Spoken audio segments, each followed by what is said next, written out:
Let me take you on a trip overseas. Overseas. Shawty, I got what you need. What you need. What you need. Take you on a trip across the water. Let me take you across the water. Do anything to get you started.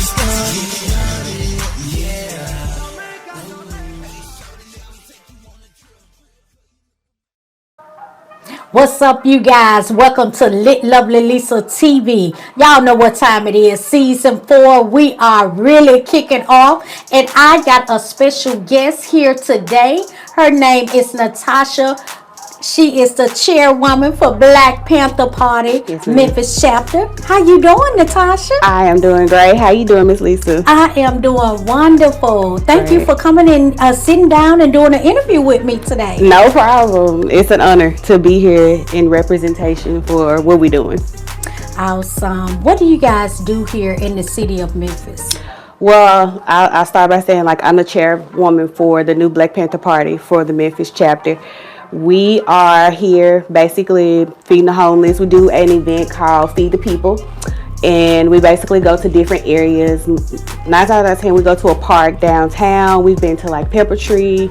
We've been to a few places, but we feed the homeless. We've had coat drives. We've had back to school events. Just a whole lot of different things. Right now, we're starting a rites of passage for young Black, youth Black, men, young Black men. That's awesome. Yes, ma'am. Y'all been making a lot of noise here in the city because I've been getting a lot of phone calls about all the great things that you guys are doing within the community. A lot of the things that, I do as well in the community. Yes, ma'am. So it's a great, link and collab, with Absolutely. you guys. So I had to get you in here so you guys can talk about all of the great things that you have going on here in Memphis. Aww. I know that the Black Panther Party, the Memphis chapter, hadn't been here that long. Let us know how long have you guys been here and what brought you guys to Memphis? Well, originally the chapter began in 2014. I wasn't here quite yet. I didn't get started with the chapter until 2018. But basically it was started pretty much the same programs that we have going on right now, except for we've started adding more programs to it. It's really the new Black Panther Party because originally the original Black Panthers were dismantled. Right. So we have the new Black Panther Party, which is what we're here in representation of and just doing our part. Okay, so that's the name of it right now, the new Black Panther Party. Ma'am. Okay, get me right there, Yes, Natosha. Get me right, girl. Yes, I'm ma'am. thinking okay, Black Panther Party. I'm thinking you guys just, pull back and regroup. Well, So I guess because of the dismantle, I'm not going to guess, because of the dismantle, a new one was formed. And so this one is more so a grassroots organization where we like to work with other Black organizations and try to just build on that much, pretty much. let's get to the history of the Black Panther Party. Okay. What was the reason why the Black Panther Party was formed? Originally, it was to help the community, to give back. I know originally the original Black Panthers were really the ones that started the WIC program for, the mothers, and they started an educational program. So basically, the new Black Panther Party now is basically the replica, except for the foundation of it is more grassrooted rather than taking things from the outside. Is more so the community building up what we have. So. Wow, that's awesome. See, Yes, you just taught me something new today. The Black Panther Party or whatever started the WIC program for a lot of mothers. Yeah. Wow, that's awesome. I never knew that. Because another thing I found out was that Aretha Franklin was a part of the Black Panthers. Yes. Just through researching and being in the organization, but that's pretty much it. Girl, we touching on some Black history here on Lit Lovely Lisa TV. It's everywhere. Dig that. Dig that. We definitely doing all of that. Yes, ma'am. So I want to know, what are some of the things that we can look forward to in the future you guys doing here in Memphis? Well, right now we have, of course, still doing Feed the People. So that's going around to different areas of Memphis and just feeding the homeless. Okay. We have, like I said, the Rites of Passage starting for the young black men. We have the the Girls to Goddess program for the young ladies that we're about to start. We every, I guess, August, September, we do like a back to school drive. In December, we do a coat drive where we give out coats and just sanitary things that are needed, essentials basically for people to, especially the people that are just living on the street basically. So wow. You guys are doing a lot. Yes, ma'am, we are. We have so much more planned, but we're doing a lot. Very much needed. Very much needed. The city of Memphis is glad to have you guys. Yes, ma'am. We're growing. Yes. We started out, well, originally in 2014, they started out like really strong. And then we had to regroup. So probably in the last 3 or 4 years, it's beginning to grow more, I guess, in programs of what we're doing and keeping it steady and just consistently doing what we're supposed to do. Right. So how many chapters do you guys have? I know about, we have a chapter in Memphis. We pretty much have a chapter, they're regions basically. Regions. So we are considered by the book Southeast, but we're the central, in the central region. We have chapters in Texas, we have chapters in South Carolina, we have chapters up north in Washington, D.C. is pretty much everywhere. Oh, okay. So it's sort of nationwide. It is. Around the U.S. It's outside of the U.S. too. We have a chapter, I think, in Liberia. Wow, so you guys are even moving overseas. Yes, ma'am, we are. Wow, that's an awesome thing. Yes, ma'am. Wow. So we're making a little noise, and we try to cancel out the noise, honestly. For Memphis chapter, we try to stay focused on what we're supposed to be doing instead of the outside noise, because we know what our city actually needs. Right, right. And nobody know Memphis like the people who live here in Memphis. Yes. Because I hear a lot of things, a whole lot of podcasts online for different things, and people saying this and that. They're not even from Memphis. Yeah. It's all hearsay. And so it's different for when you live here in Memphis. Absolutely. And you know firsthand what's going on. So yes, you are so right about that. And that's why, like, just highlighting everything that's going on here, not just the bad but the good, because Memphis has a lot to offer that's good. Yes. I know we get a lot of negative connotation about what's going on here, but there are a lot of positive things, especially like entrepreneurship building. Yes, ma'am. There's just a lot going on here. So Memphis is on the rise for greatness. Yes, it is. Memphis is on the rise for something great. Yes, ma'am. You are right. And so a lot of places, it's wonderful because, for one, a lot of places looking to Memphis. Right. And they be like, wow, you guys have so much talent in Memphis. You guys have so many things going on. So many great things going on. And that's great to hear. I love to hear that because, for one, I love that they take such interest, in our city. It's a culture. Yes. Memphis has its own culture. Yes. Like, I could go to Dallas and they already know, like, you're from Memphis. Just by the way you talk. Just by the way you talk. So. Just by the way you talk, your swag, how you dress. They say, oh, okay. I'm like, no, you from down south. But they be like, you sound like you from Memphis. Yes. Yes. So you could pretty much pinpoint. You can pretty much pinpoint. Let me ask you this. Are you guys posted on all social media platforms? We do have a Instagram. We also have a Facebook. Our Instagram is Memphis New Black Panther Party. We are also on Facebook as, I think it's Memphis New Black Panther Party. Same thing. Just look us up. But we're on Instagram. We're on Facebook. I think those are the only social media platforms right now that we have. Okay. Do you have a radio broadcast? Do you for the chapter? Not for our chapter. We have a national Black Power radio station, but not for our chapter, no. Oh, wow. We were talking about, well, this is something that we talked about in our last meeting, is that starting a podcast for our chapter. So yes. we'll that's in the works. That's in the works. that's definitely recommended, you know, to get out everything that's going on within your chapter in the city of Memphis. So that's very much needed. Yeah. You know, for everybody to, you know, gravitate to and get different information about how to do this and that, and just to follow and show love in what you guys are doing here in the community. Yes, information, basically, just putting it out there for everybody. And I think the podcast would be more of a mainstream than the social media to dive into for the chapter. But yes, I agree. So let me ask you this: what you think inspired? How long have you been the chairwoman for this particular chapter? Okay, originally, before I even became a part of the chapter, I actually reached out about a newspaper. So there was a newspaper in 2017 and 18.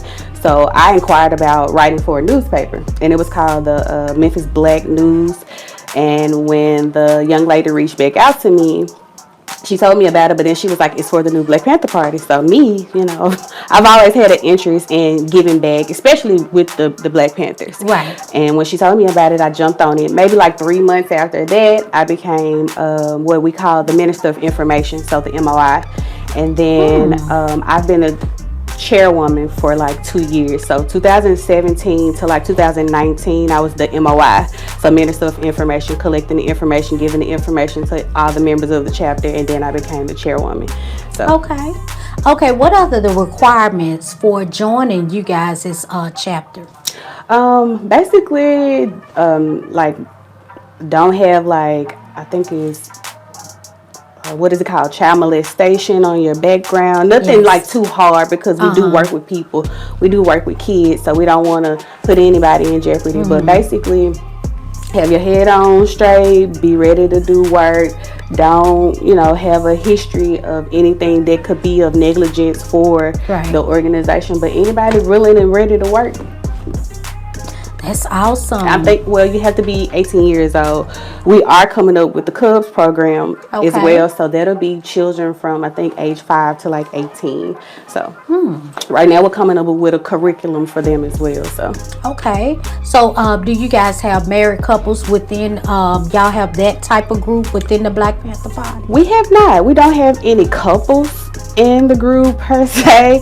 Like maybe a division, you know, to help, you know, the Black Panther Party, because for one, I know a lot of people that join you guys' group, you know, a lot of them may be married or in relationships, and you know how people have issues within relationships. So it would be awesome to have that sort of division to be able to counsel and help out. Yeah, I think in the future definitely we'll have those things. We have started something, but we are implementing it, like inside of the group right now. It's called a round table, where after every meeting we sit down and we talk about something pertaining to life other than the new Black Panther Party, because we also understand that, you know, there are other things happening outside in our lives outside of the new Black Panther Party. So we do have something called the round table, but we haven't extended it out into the I guess the public, not yet.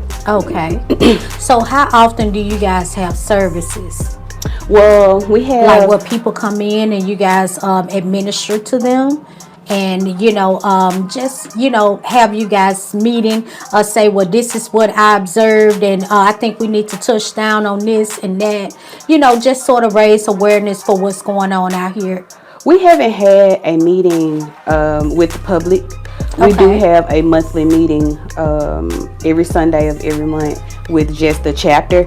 We do have a questionnaire, though. When we go out and pass out paperwork or information for the chapter, we pass out the questionnaire, and then the questionnaire is uploaded to our website. And so we take those suggestions and whatever it is that they want additional, and we try to like incorporate it into it. Of course, like, we're small, so we can't do everything everybody's suggesting or want to do, but we are working it into our schedules. That's awesome. That's awesome.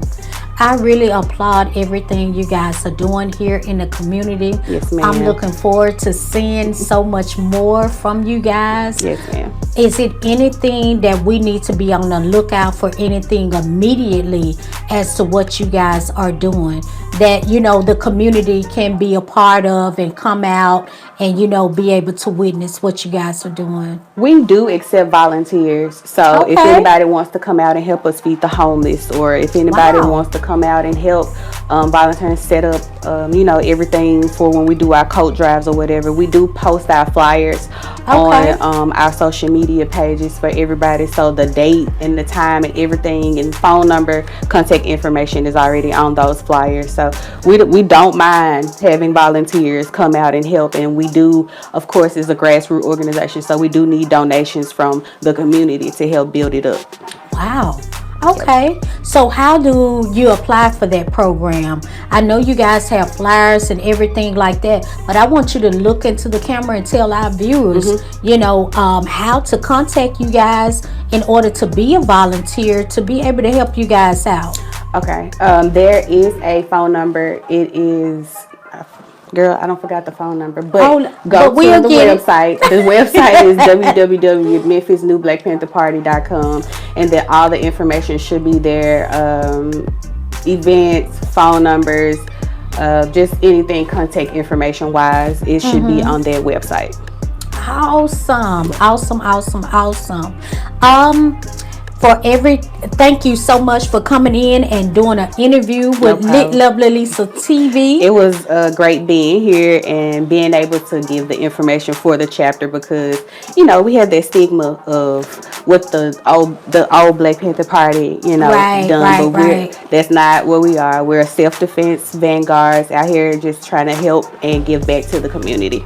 That's why I wanted to have you on the show, because a lot of the old things and a lot of the way the old chapters done things or whatever, you know, society and the community painted as a radical group. Yes. So for one, I wanted to get you here so we can just try to figure this thing out, so we can put out the right information, let people know what the Black Panther Party is really about and what you guys really are geared towards. We're not a radical group. Yes, ma'am. We're actually very civilized, very mature, and very educated. And I think just me being the chairperson, just strategizing everything, how it needs to go. Plus, I have the team behind me. My chapter is amazing. Of course, we give orders, so I give orders. But if I ask them to do anything, they're willing to do it. We schedule it out, and it get done. So. That's awesome. That's awesome. But I'm glad that we cleared that up. Yes, ma'am. So you guys know it's not a radical group. It's not. Educated, doing great things for the community. Yes, ma'am. Our community. So you guys need to embrace and just reach out. Give your website out again for those that want to volunteer for the Black Panther Party. If you want to help feed the homeless, you know, help give out coats for coat drives, you know, just help out with every, you know, community outreach thing that they're doing within the city of Memphis. So give out the social media handles again, and I also want you to give out the website so everybody will know, you know, how to directly find you guys. Okay, we are on on Instagram as Memphis. It's MBPP, and then we're on Facebook as Memphis New Black Panther Party, and then we have a website is www.memphisnbpp.com. Okay, I wanted to ask you this question. What does your family feel about you being in an organization? Is it like taboo? Were they scared for you because they didn't understand at first? I actually still, well, it's more so my mom. I'll tell you that. Okay. I'm a daughter. I have two brothers. Okay. But I'm the middle child, so I've always been the I don't want to say problem child, but anything I put my mind to, I'm gonna do it. But her thing is she don't want like people to believe the stigma, and then I go out here and something happened to me. Yes. So everybody else naturally, that's any mother. That, and then you get the giggles like, oh, you went to the new Black Panther Party or whatever, blah blah, and you you get that. And my mom is just like, go out there and do what you're supposed to do and come back. Right. I don't have no record. I have a master's degree. So Hey, shout out. See, y'all see what we doing over here. We doing a lot over here. yes, ma'am. Do you have any children? I have a daughter. She's 4 years old. 4. Oh my goodness. Yep, I have a little lady. Girl, you got you a toddler. She's a toddler, but she acts like an adult. Oh, she acts like an adult. Yes. Girl, you got you a You could probably sit her something. right here in this chair, and you could get the same type of conversation that you get from me. Wow. Woo. Sound like my grandbaby. Yes, ma'am. But yes, girl, I think they've been here before. Yes, ma'am. I think they've been here Yes, before. ma'am. But we're going to wrap it up. And I thank you so much No for problem. sitting down and doing an interview. It's been great talking to you guys and, just getting out what Yes, you guys ma'am. do for the community. Yes, ma'am. And with that being said, you guys, we're going to head over to the lit stage. Y'all know what time it is. We're going to head over to the lit stage, get into this video. Dig that. Let me take you on a trip overseas.